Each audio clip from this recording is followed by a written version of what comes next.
특별히 이제 우리가 그 말씀 묵상에 맞춰서 우리가 이제 여호수아를 이제 계속해서 보게 될 것입니다. 특별히 여호수아를 생각할 때 우리는 뭐 많은 전쟁을 생각할 수도 있고 여러 가지 상황, 여러 가지 이제 하나님께서 하시는 이적들을 생각할 수 있겠지만 저는 여호수아를 볼 때 생각나는 것이 오늘 본문의 말씀처럼 하나님은 무엇인가를 행하시기 전에 반드시 먼저 하나님의 사람들에게 준비하게 하시는 것들이 있는데 그것이 바로 성결입니다.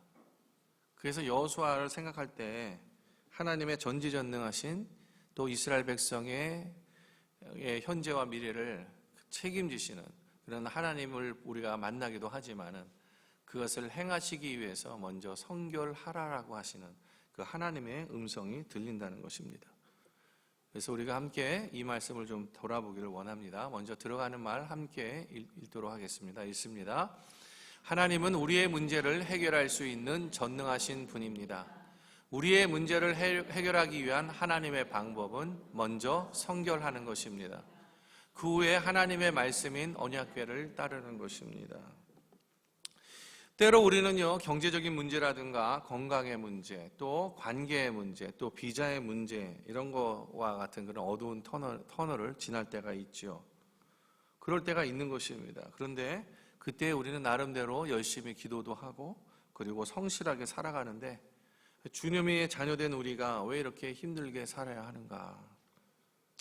하나님께서 혹시 우리의 형편과 처지를 모르고 계시는 건 아닌가? 뭐 그렇게 생각할 때가 있다는 것이죠. 하나님은 분명히 우리의 모든 형편과 상황들을 잘 알고 계십니다. 그리고 전능하신 하나님께서 우리와 함께 동행하시고 도와주기를 원하십니다. 다만 그러한 모든 상황과 그리고 형편 속에서 하나님께서는 우리가 스스로 일어나기를 바라는 그 마음으로 부모의 마음처럼 우리 옆에서 보시면서 기다리고 계신다는 사실이죠. 오늘 그러면서 하나님께서는요, 그러한 상황에도 절대 굴하지 않고 다시 굳건하게 일어서서 이렇게 나아가기를 원하시는 것, 그것이 하나님 아버지의 마음입니다.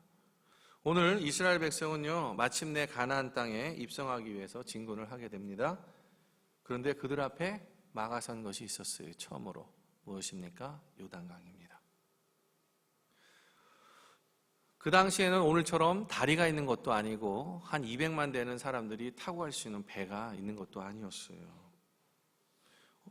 여기 그 요단강을 보면 요단강에 대해서는 이렇게 어떤 역사적인 배경과 지리적인 배경을 이렇게 설명하는데 한 전체의 길이가 한 320km 정도 돼요. 320km. 그리고 강물이 범람하는 시기가 있는데 그것은 봄의 시기입니다. 봄의 시기라는 것은 한 4월에서 5월경 정도 되는 거예요.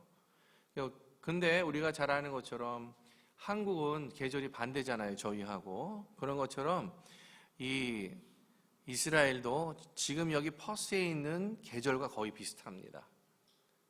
그러니까 5월 되면 어떻게 되죠? 4월, 5월 되면은 우리가 아니죠. 4월, 5월 되면 그 당시에 거기서는 한국에서는 봄이겠지만 여기서는 가을인 거예요. 가을. 그러니까 가을에 추수할 시기가 된다는 것입니다. 그래서 퍼스라는 곳하고 거의 비슷하다라는 것이에요. 근데 오늘 본문에서 보면은 우리가 읽었던 15절의 본문에 보면 요단이 곡식 거두는 시기에는 항상 언덕에 넘치더라 이렇게 표현하고 있습니다. 요단강에 곡식 거두는 시기 한 4월에서 5월 정도 있는 거예요. 그런데 그때는 북쪽에 있는 헬몬산이라는 그 만년설이 덮인 산이 있는데 그 산으로부터 눈이 녹아서 이제 계속 이제 이 요단강의 말하자면은 그 수위가 가장 크게 불어나는 시기다라는 것입니다. 그래서 평소에는 한 1m에서 한 3m 정도 되는데 이 시기에는요 무려 3, 4m 정도 되는 거예요. 그러니까 이스라엘 민족이 이 요단강에 봤을 때 바로 이 시기에 물이 가장 많은 그 시기에 요단강 앞에 서 있는 겁니다. 며칠을 머무릅니까? 3일을 머무르는 거예요. 뿐만 아니라 헬몬산에서 내려오는 그 눈 녹은 물이 마치 뭐와 같냐면, 여러분 우리가 장마 때 보면은 평소에는 이 강물이 그렇게 많이 흐르지 않은데 장마 때가 되면 물이 그냥 콸콸콸하고 막 유속도 굉장히 심하게 내려가는 모습들을 보잖아요.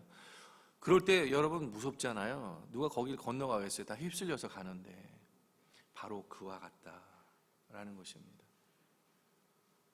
그래서 언덕에 넘치더라 이렇게 표현하고 있는 것이에요.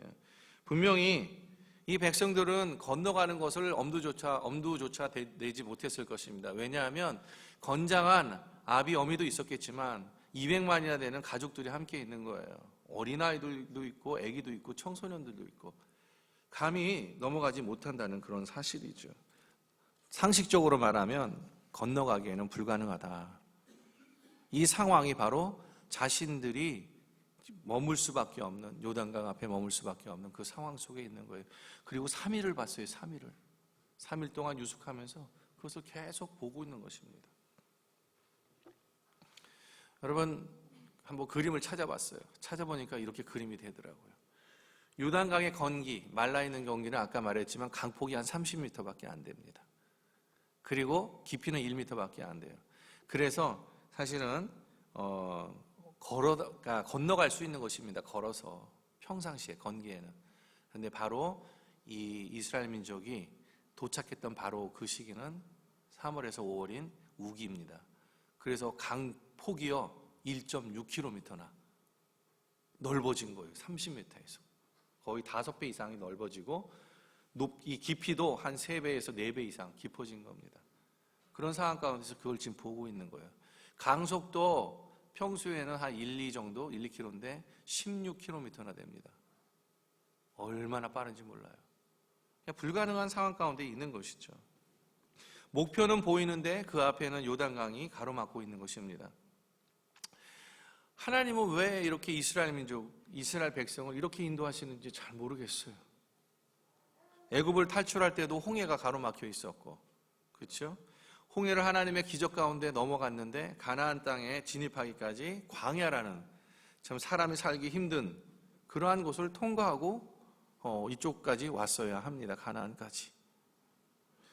정상적으로 다니는 통로나 또는 길을 외면하고요. 항상 강을 지르고 광야를 가로질러서 하나님 그렇게 가게 합니다. 정상적인 길이면 일주일이면 갈 길을 40년을 돌게 해요. 40년을. 근데 사실 보면은요, 우리의 인생길도 그런 비슷한 것 같아요. 우리의 인생길도.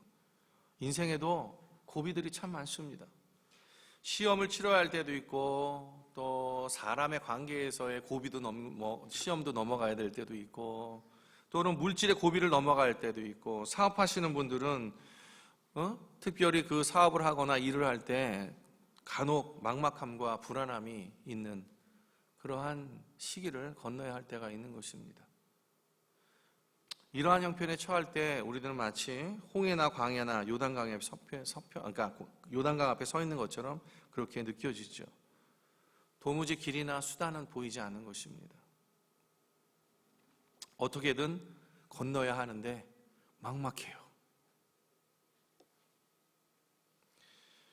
어떤 면에서 보면 이스라엘 민족이 걷고 있는 이 길이, 인생의 길이 바로 우리의 인생의 길이 아닌가 생각합니다. 이 장애물을 어떻게 돌파할 수 있을까? 이 장애물을 어떻게 넘어갈 수 있을까 하는 것입니다. 하나님께서는 이것에 대해서 우리에게 이와 같이 말씀하십니다. 자, 함께 읽습니다. 장애물을 넘기 위한 하나님의 방법, 시작. 첫째는 언약궤를 따르라는 것입니다. 언약궤를 따르는 것입니다. 이게 도대체 뭔가? 백성에게 명령하여 이르되 너희는 레위 사람 제사장들이 너희 하나님 여호와의 언약궤 매는 것을 보거든 너희가 있는 곳을 떠나 그 뒤를 따르라. 언약궤를 따라가라고 말씀하십니다. 이 언약궤는요, 법궤라고도 하는데 하나님께서 이스라엘 백성이 시내산에 있을 때에 주신 것들입니다. 그래서 이 법궤에는 특별히 한 2가지 정도, 이 하나님의 언약궤에는 2가지 정도의 상징적인 의미가 있습니다. 그것은 뭐냐면 하나님이 너희와 함께 한다라는 하나님의 임재의 상징이 있는 것입니다. 그래서 언약궤를 볼 때마다 이 이스라엘 민족은요, 하나님 우리 가운데 함께 계셔. 그렇지. 하나님이 우리와 함께 하시는 이 모습들을 다시 한번 보고 확인하고, 이러한 하나님의 임재의 상징, 하나님 우리와 함께 하신다라는 그러한 것들이 표현되어지는 그러한 모습들이 있는 것입니다. 그런데 오늘 이 제사장들이 이 언약궤를 어깨에 메고요, 그리고 그 뒤를 따라가라고 말씀하시는 것입니다. 근데 그 뒤를 따라가는데 또 조건을 주세요. 조건을 주시는데 뭐냐면 너희가 언약궤를 바짝 따라가거나 언약궤 앞으로 가거나 그런 것이 아니라 2000규빗 정도 떨어져서 너희가 뒤를 따라가라. 언약궤를 보면서 이렇게 말합니다. 이 한 규빗이라는 건 뭐냐면 한 규빗은 이 팔의 길이에요. 여기서부터 여기까지. 그래서 보통은 한 45cm 정도 되는 건데 2000규빗이니까 사실은 한 900m 정도 되는 겁니다. 한 약 1km 정도 떨어져서 그것을 보게 되는 것입니다. 따라오라는 것이죠.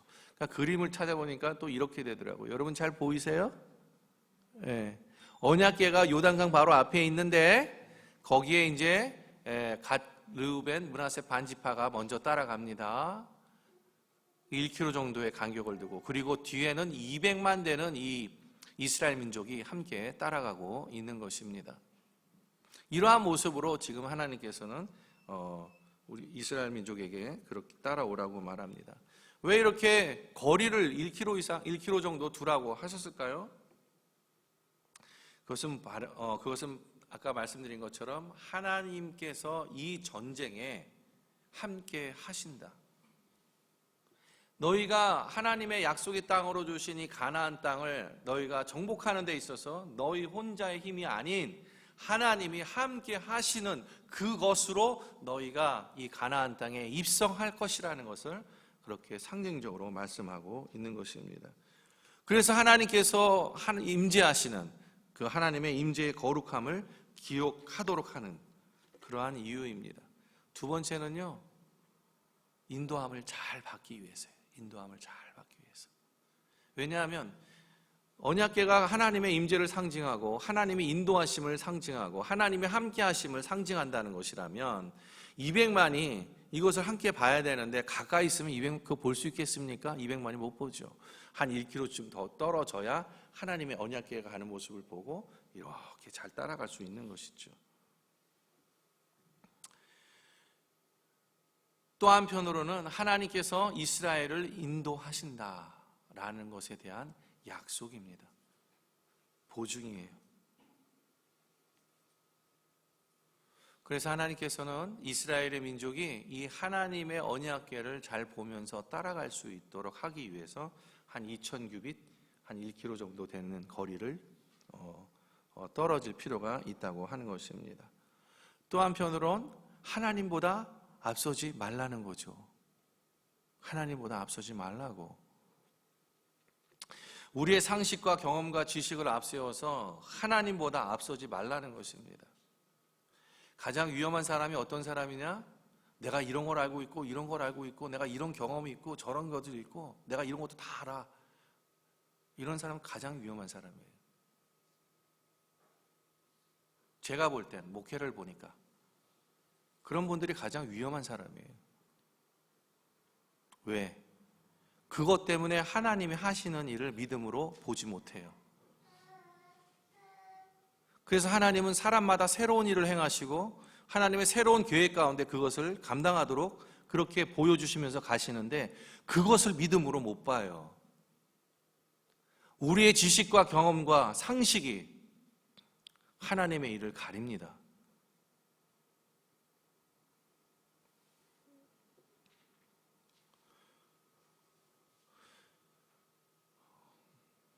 오늘날 이 하나님의 법궤를 봤을 때 그것이 무엇이냐 말할 수 있으면 그것은 하나님의 말씀인 성경입니다.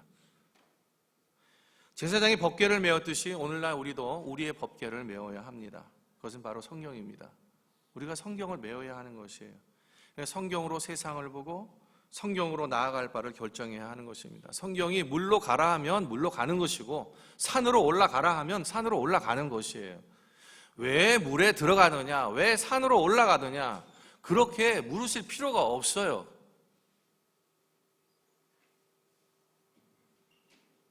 하나님이 말씀하시기 때문에 가야 되는 것입니다.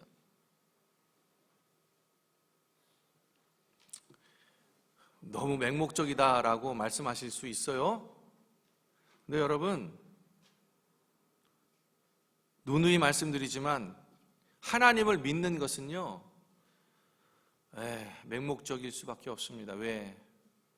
그리고 기독교가 맹목적이다라고 비난을 받을 수밖에 없습니다. 왜요? 진리는 기독교 외에 있는 성경 외에는 다른 것이 없으니까. 진리는 하나님 말씀 외에 진리는 없습니다. 영원히 변하지 않는 것이 진리고 그것이 하나님의 말씀인 것이지, 여태까지 몇천 년 동안 많은 과학적인 사실들은 다 변해도 오직 하나님의 말씀은 변하지 않잖아요. 그러니까 그게 진리죠. 진리를 우리가 소유하고 있는데 어찌 독점적이 되지 않을 수 있습니까? 진리를 소유한 하나님, 절대적인 하나님만이 하나님이시지 다른 사람이 어떻게 하나님을 대체해요?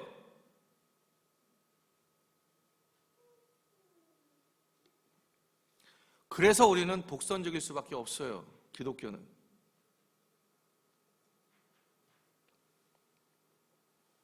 그냥 의심하지 말고 따라가면 됩니다. 보통 우리는 위기가 왔을 때 우왕좌왕하면서 마음을 잘 다스리지 못합니다. 그래서 일을 그르치는 경우가 많아요. 실수하고. 때로 하나님의 뜻이 무엇인지 혼돈스러울 때가 분명히 있어요. 이게 하나님 뜻인가? 저게 하나님 뜻인가? 그럴 때 우리는요, 하나님의 법궤를 메어야 합니다. 하나님의 말씀의 귀를 기울여야 하는 것이죠. 그리하면 하나님은요, 반드시 우리에게 그 상황에 대해서 분별할 수 있는 그러한 것들을 말씀을 통해서 반드시 주십니다. 아니면 우리 안에 생각을 주시고 우리 안에 그것을 어떻게 하는 것이 하나님의 지혜 가운데 하는 것인지를 우리에게 말씀해 주신다는 사실이에요. 분별이 생겨요. 하나님의 말씀으로 말미암아. 히브리서에 말씀하고 있잖아요. 장성한 자는, 단단한 음식은 장성한 자의 것이니, 그렇죠? 그가 그것을 분별하여서 적용함으로 말미암아 어떻게 해요? 선과 악을 구별하는 그 자리에까지 나아간다고요. 거기에 그것을 말씀에 적용한다는 말이요, 이 원어적인 의미로 해석을 하면 have been trained라는 말을 씁니다. 다시 말하면 수동, 현재 수동 완료예요.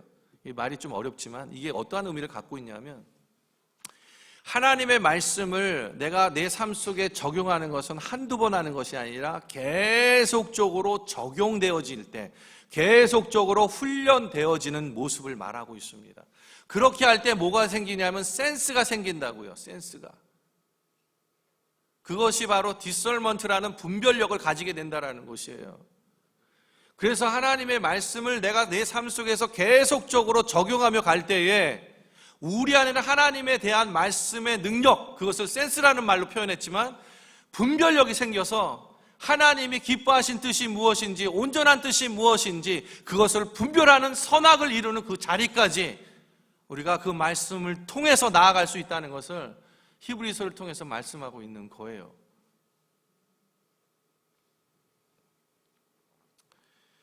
여러분, 혼돈스럽습니까? 말씀을 어깨에 메십시오. 헷갈리십니까?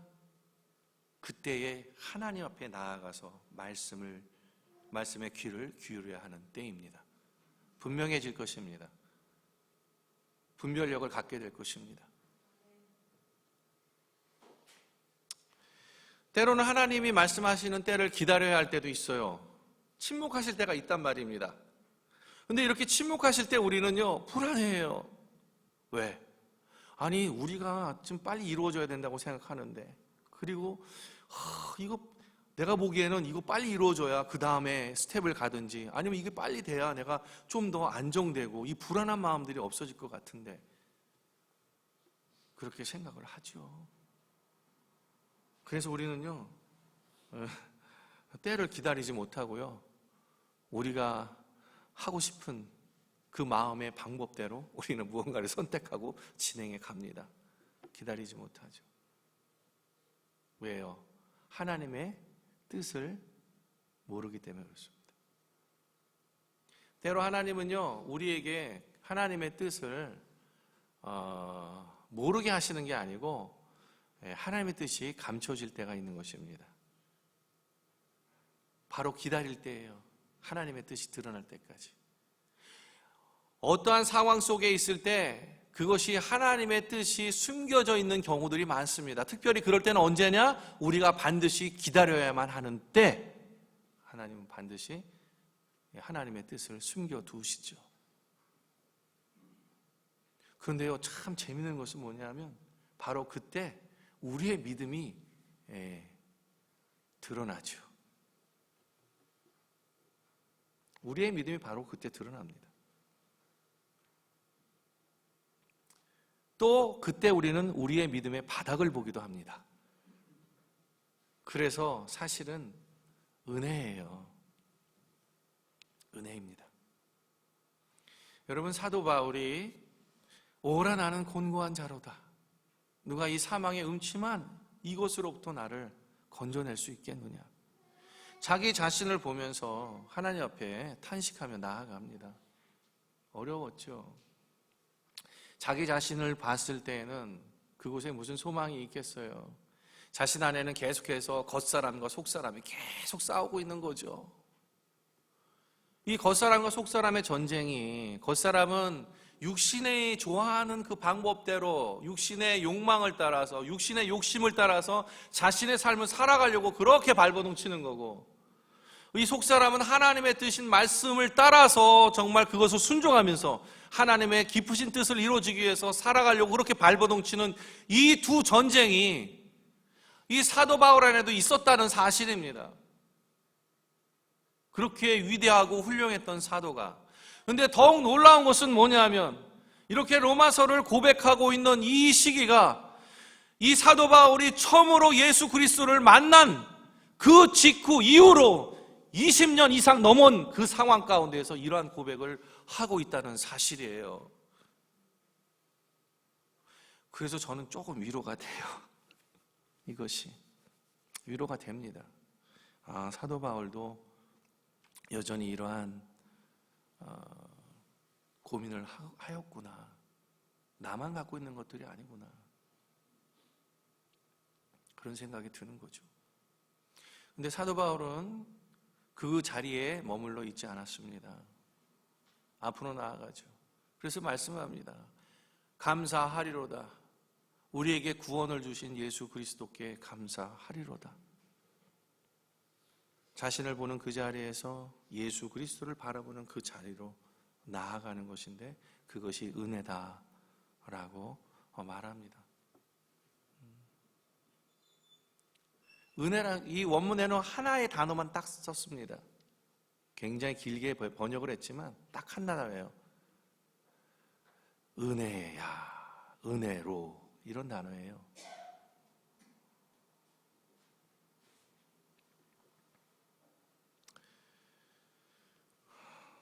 우리가 때로 기다려야 할 때 여러분 꼭 생각하셔야 될 게 있는데, 뭐냐면 하나님은 그 기다림을 통해서 우리에게 더 좋은 것을 주시기 위한 기다림이라는 사실을 꼭 기억하시기 바랍니다. 여호수아가 한 3일 동안 이 여리고 요단강 앞에서 이 넘치는 이 요단강의 물결을 보면서 얼마나 불안했겠어요. 두려웠겠어요. 그러면서 기다렸죠. 하나님의 말씀을 기다린 겁니다. 무턱대고 넘어가지 않았어요. 그렇게 기다렸더니 하나님께서 이렇게 응답합니다. 여호와께서 여호수아에게 이르시되 내가 오늘부터 시작하여 너를 온 이스라엘의 목전에서 크게 하여 내가 모세와 함께 있었던 것 같이 너와 함께 있는 것을 그들로 알게 하리라. 하나님의 응답은 참으로 놀랍습니다. 우리가 하나님의 응답을, 음성을 기다리면서 인내할 때 하나님께서는 반드시 좋은 것으로 응답해 주실 것을 믿습니다. 두 번째는요, 오늘 제가 정말 중심적으로 나누고 싶은 이야기들입니다. 다 함께 읽습니다. 시작. 스스로 성결케 하는 것입니다. 요단강 앞에 서 있는 이스라엘 민족에게 하나님께서 이 요단강을 건너가게 하시는 이 하나님의 방법은 다른 것이 아니었어요. 스스로 성결하라, 이것이었습니다. 5절에 보니까 여호수아가 또 백성에게 이르되 너희는 스스로 성결케 하라. 여호와께서 내일 너희 가운데 기사를 행하시리라.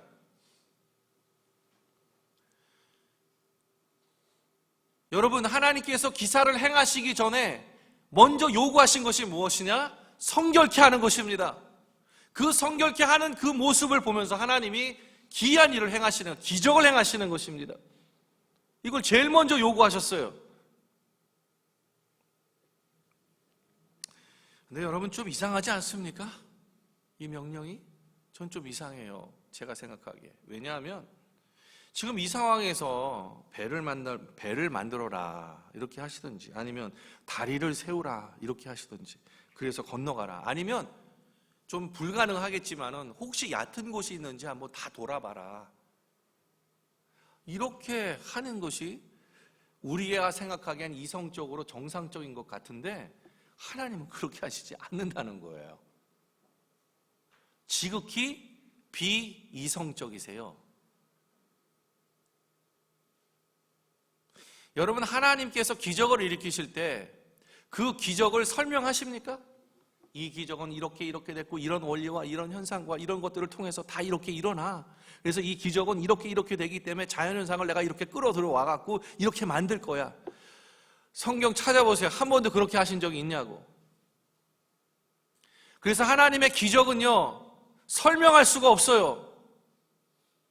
오병이어의 기적이 과학적으로 설명이 됩니까? 근데 그 기적은 믿는 자들 안에서 일어나는 거예요. 내가 하나님, 나 이렇게 해주시고 이렇게 할 때 내가 이해해서, 그래서 그 이해함으로 내가 하나님 믿을 수 있을 것 같아요. 평생 믿어보라고 하세요. 그게 되나?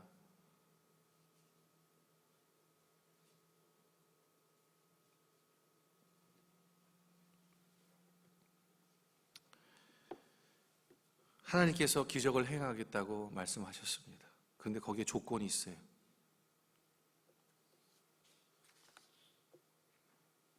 어떤 조건입니까? 어떤 준비입니까? 스스로 성결입니다. 스스로 성결할 때 하나님께서 너희 가운데 기사를 행하겠다고 말씀하십니다. 아마도 이 가나안 땅을 정복하기 위해서 40년 동안 돌다가 여기 이 요단강의 앞에 와 있는 이 이스라엘 민족에게 가장 큰 골칫덩어리가 뭐였냐? 고민거리가 뭐였냐? 그거는 요단강을 건너는 것이겠죠. 그래야 뭔가를 해볼 수 있는 시작이 되니까. 근데 하나님께서는 그 방법을 스스로 성결이라고 말씀하고 있는 겁니다. 아마 이스라엘 백성이 원하는 대답은 아니었을 거라고 생각이 듭니다. 우리는 기도할 때 하나님, 이 시점에서 우리가 풀리지 않는 어떤 내 사업의 문제, 또 비자의 문제, 관계의 문제, 이 문제가 있는데 하나님 이거 어떻게 풀어가면 좋겠습니까? 이 어려운 상황 속에서 하나님의 뜻은 무엇입니까? 이 궁지에서 벗어날 수 있는 하나님의 방법은 무엇입니까? 우리는 이렇게 물어보죠. 하나님, 그 비결을 말씀해 주세요.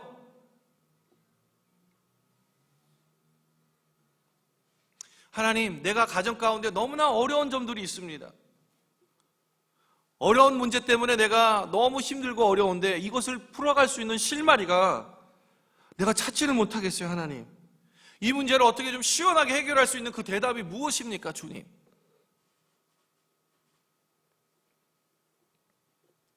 하나님, 교회에 너무 많은 어려움들이 있습니다. 이 문제들 해결할 방법들을 가르쳐 주세요. 참 위기가 찾아오는데 소망은 보이지 않고 하나님 어떻게 해야 합니까? 해결할 방법을 알려주세요. 하나님의 해법이 무엇입니까? 기도하는 우리들 아닙니까? 그런데 하나님은 먼저 너희가 스스로 성결하라 이렇게 말씀하는 거죠. 왜 하나님께서 이렇게 성결에 대해서 요구하시는 걸까요? 왜 하나님은 분명히 우리 안에서 우리의 삶을 통해서 기적을 만들어 가기를 원하십니다. 뿐만 아니라 우리의 삶을 통해서 하나님은 분명히 우리가 하나님의 자녀로서 하나님이 가지고 계신 그 모든 좋은 것들을 누리면서 살아가기를 분명히 원하시는 분이 하나님이세요. 그런데 하나님은 우리가 성결해야 된다고, 거룩해야 된다고 말합니다. 왜 그런가? 하나님의 성품이요 거룩하시기 때문에 그래요. 하나님의 성품이 거룩하기 때문에 그렇습니다. 하나님의 성품이 거룩하다는 것은 하나님은 죄와 함께 있을 수가 없어요. 하나님이 죄와 함께 같이 있는다는 것은 다시 말하면 하나님이 거룩하지 않죠. 있을 수가 없는 거예요. 하나님께서 우리 가운데에 하나님의 역사를 일으키기 위해서 정말 좋은 곳으로 두고 좋은 것을 누리게 하기 위해서는 우리가 거룩해야만 그 거룩하신 하나님이 우리 안에 오셔서 활동하실 수 있는 것입니다. 그렇지 않으면 참 쉽지 않죠. 다시 말하면 하나님께서는 이렇게 말씀하시는 거예요. 얘야, 내가 너와 함께 정말 거룩하고 싶다. 내가 너를 축복하고 그리고 그 축복된 삶을 통해서 너와 함께 동고동락하고 싶다고. 그러니 너가 먼저 거룩했으면 좋겠다. 그리고 너가 거룩할 수 있도록 내가 내 아들 예수 그리스도를 너에게 주지 않았니? 나의 하나뿐인 독생자 아들을 너의 죄를 위해서, 너의 거룩함을 위해서 내가 너에게 주지 않았니? 그 예수 그리스도의 공로를 힘입어, 피의 공로를 힘입어 너가 거룩함에 나왔으면 좋겠다. 그러면 내가 너에게 기사를 행할 수 있어. 이렇게 말씀하시는 거죠. 거룩하라고 말씀하시지만 결국 누구를 위한 거룩함입니까? 하나님을 위한 거룩함입니까? 아니요, 우리를 위한 거룩함입니다. 우리가 거룩해야만 하나님의 기사를 볼 수 있기 때문에 그렇습니다.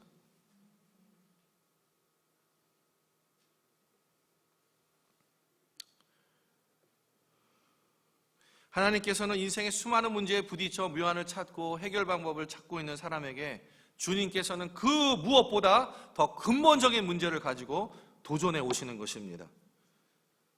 내 가정 문제의 해결의 실마리를 찾기보다는, 내 관계의 어려움의 문제의 실마리를 찾기보다는, 내 사업에, 내 일에 그 문제의 어려움을 찾기보다는 먼저 중요한 문제가 있다. 그것은 너 자신을 성결하게 해야 하는 것이야. 거룩하게 하는 것이야.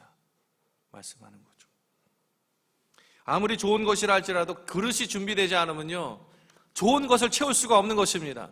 근데 하나님의 집에는요, 금그릇, 은그릇, 놋그릇, 나무그릇, 여러 가지 그릇이 있는데 하나님께서 유일하게 사용하지 못하는 그릇은 더러운 그릇입니다. 하나님 그 더러운 그릇을 사용할 수가 없어요. 담을 수가 없는 것입니다. 그래서 하나님은 자신을 깨끗하게 하는 그 그릇을 사용하시겠다라고 말씀하잖아요.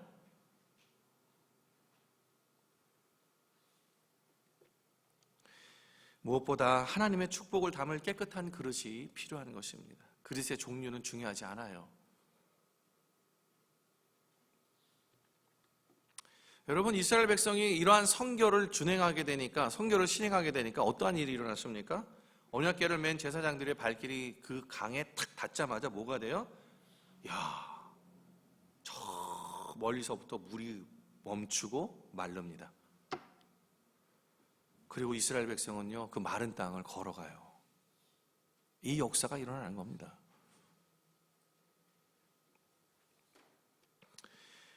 여러분, 이스라엘 백성에게 있어서 문제가 무엇입니까? 요단강이 문제였습니까? 아니요. 성결이 문제였습니다. 성결이 문제였어요. 성결하십시오. 거룩하십시오. 성결과 거룩은 하나님께서 우리 삶에 역사하는 핵심적인 키가 됩니다. 자, 마지막으로 세 번째가 있습니다. 같이 있습니다. 시작. 요단으로 들어서는 것입니다.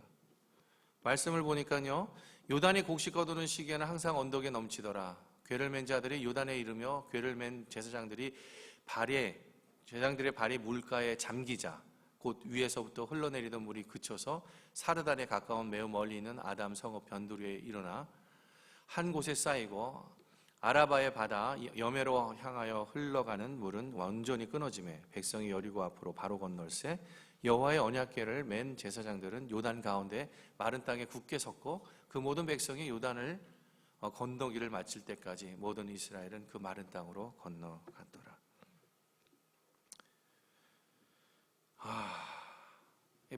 이 제사장들이 하나님의 궤를 메고 발을 탁 담그는 순간 요단강이 멈춥니다. 그리고 말랐습니다.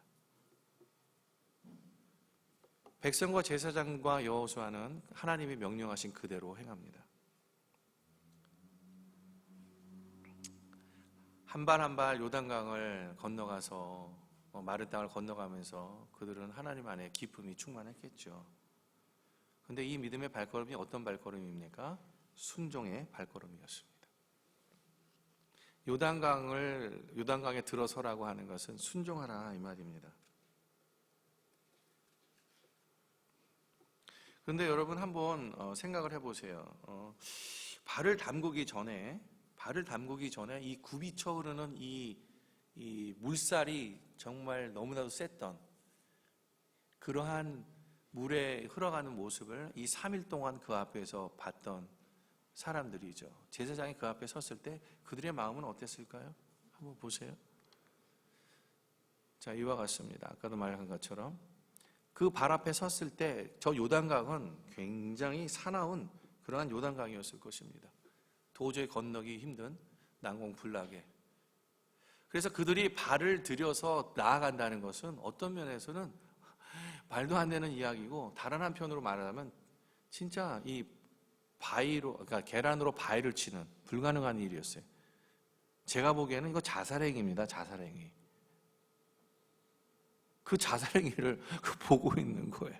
아마 제사장들도 마음이 두려웠겠죠. 때로 저도 두려울 때가 있습니다. 근데 또 하나님이 종으로 부르셔갖고 또 신학 공부하게 하고 또 말씀 들고 앞에 서게 하니까 때로는 두려운데 가야 되는 경우가 있다는 거예요. 눈에 보이지 않지만 가야 되는 경우가 있어요. 저만 그렇겠습니까? 여러분들은 안 그런가요? 한 발 내딛기도 전에 어떠한 변화도 일어나지 않은 것입니다. 거기에 서 있는 거예요, 지금. 여러분, 우리는 기도하면 하나님께서 응답하실 거야 라는 것을 압니다. 근데 여러분 진짜 기도의 자리로 나와서 기도하지 않으면 무슨 기도가 소용이 있겠어요? 또한 우리는 하나님의 말씀의 능력을 잘 압니다. 하나님의 말씀을 믿고 나아갈 때 하나님께서 행해 주신다. 반드시 하나님의 선하신 뜻을 이루어 주신다. 알고 있죠. 근데 여러분, 우리가 그 말씀을 따라 살지 않으면 그게 무슨 소용이 있어요? 아무 소용이 없는 겁니다. 마음으로 믿는 것은 쉽지만 믿는 것을 행하기에는 결단이 필요한 것이죠. 제사장들은 하나님의 약속의 말씀을 믿고 믿음으로 요단강에 발을 들여놓았습니다. 사실 믿음이 없이는 불가능한 거예요. 어떤 면에서 보면. 그런데 하나님은 그 믿음을 사용하세요. 오늘 사실은 이게 오늘 원문에는 좀 나타나지 않았지만은 여러분 이 제사장의 이 물에 요단강의 물에 발을 담았다는 것은 그 물의 엣지 끝에 발끝에 살짝 닿은 거예요. 담근 게 아니에요. 살짝 닿는 그 순간에 물이 갈라진 거예요. 하나님은요, 우리의 믿음이 부족하지만, 연약하지만 그 작은 믿음을 사용하시는 겁니다.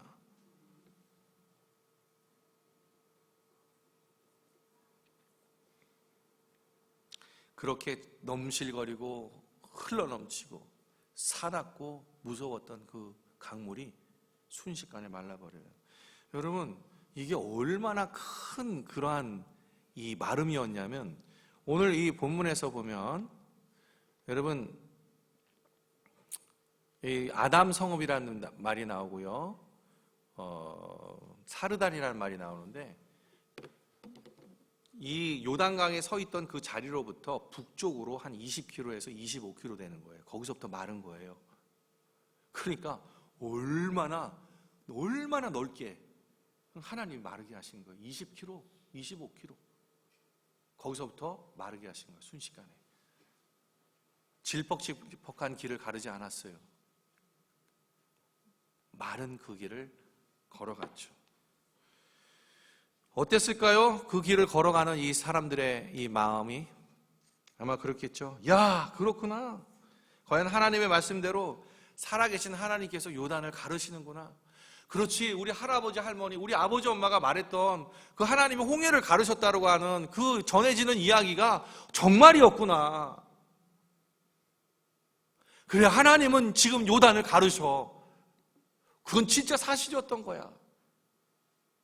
그러면서 그 마음에 벅찬 이 하나님의 역사하심을 확인하고 경험하면서, 그러면서 건너가지 않겠어요?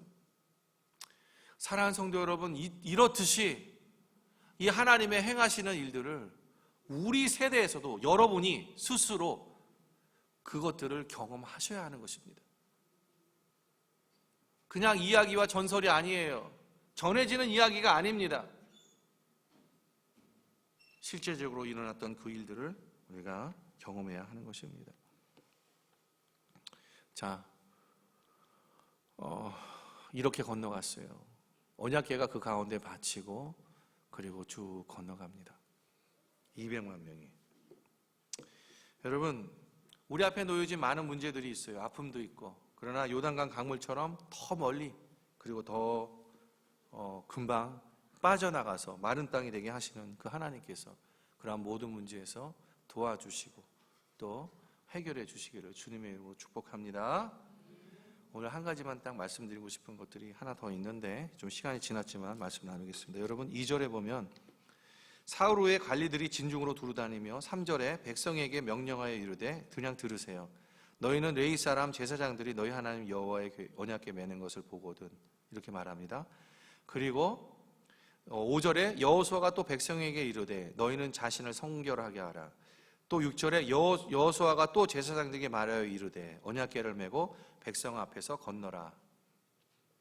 7절에 여호와께서 여호수아에게 이르시되 내가 오늘부터 시작하여 너를 온 이스라엘 목전에서 크게 하겠다.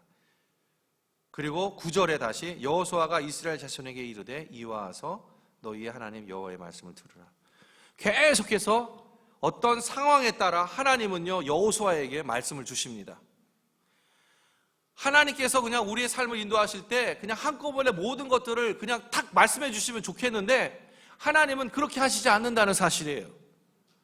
하나님은 스텝 바이 스텝, 우리가 한 스텝을 순종하면 그 다음 길을 말씀해 주시고 또 그것을 순종하면 그 다음에 길을 말씀해 주시는 하나님이시라는 것입니다. 왜요?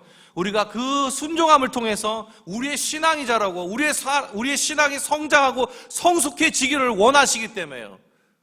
그래서 우리에게 말씀하십니다. 은혜 속에서 너희가 강하라고.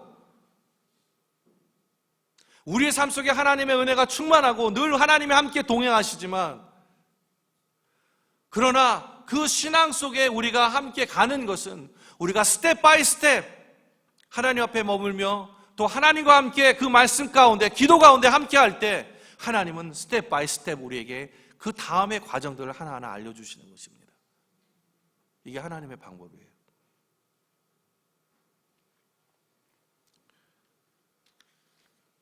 말씀을 맺겠습니다. 자, 함께 이 말씀을 읽겠습니다. 읽습니다. 시작. 하나님께서는 우리와 끝까지 함께 하십니다. 하나님께서는 우리를 끝까지 인도하십니다. 하나님께서는 반드시 길을 내어 주십니다. 아멘. 믿으십니까? 너희 속에 착한 일을 시작하신 이가 그리스도 예수의 날까지 이루실 줄을 우리가 확신하노라. 하나님 우리에게 약속하셨어요. 반드시 내가 너에게 약속한 그 일을 내가 너와 함께 이루겠다 말씀하십니다. 요단과 같은 문제들이 우리 앞에 있습니다. 하나님 앞으로 나아가라는 명령입니다. 나는 이 문제가 어떻게 해결될지 해결책이 없을 수도 있어요. 그러나 오늘 이거 하나는 가슴에 꼭 새겨두고 가십시오. 뭐냐면 하나님이 함께 하십니다. 하나님이 길을 내십니다. 하나님이 나의 편입니다. 우리가 스스로 성결하고 언약궤를 따르고 순종하고 믿음으로 요단강을 향해서 발을 내밀 때 살아계신 하나님께서 반드시 길을 내시고 도와주실 것입니다. 하나님을 의지하고 믿음으로 나아가는 모든 분들이 되시기를 주님의 이름으로 축복합니다.